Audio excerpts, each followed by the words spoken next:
ചുരുക്കി പറഞ്ഞ ഒരു അച്ചാർ ആവണമെങ്കിൽ എത്ര ദിവസം എടുക്കും?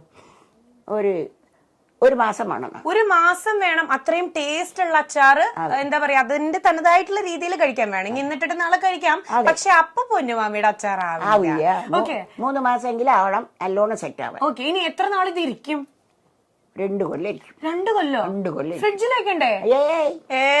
ബക്കറ്റോടെ വെച്ചാ മതി. ബക്കറ്റോ ഭരണിയിലാക്കുക, നല്ലോണം വായി മൂടി വെക്കുക, നല്ലോണം വായ്പോയി കെട്ടി വെക്കുക. 2 കൊല്ലമായി മാങ്ങ എന്റെ അടുത്തുണ്ട്. എന്തൊക്കെ അച്ചാറുണ്ട് മാമിയുടെ കയ്യില്?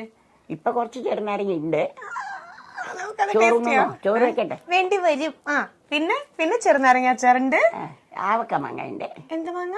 ആവക്കായെന്ന് പറയും. ഇത്ര വണ്ണം വലിയ മാങ്ങ കട്ട് ചെയ്തിട്ട് അതിൽ കുറെ പൊടികളൊക്കെ, അതായത് 6 പാത്രം മാങ്ങ കഷ്ണം, അതിന് 1 പാത്രം മുളക് പൊടി, 1 പാത്രം എണ്ണ, 1 പാത്രം ഉപ്പ്, 1/2 പാത്രം കടുക് പൊടി, 1/2 പാത്രം ഉലുവപ്പൊടി, അങ്ങനെ ചേർത്തിട്ട് ഇതുപോലെ ബക്കറ്റിലിട്ട് ഒരുപോലെ ഇളക്കണം.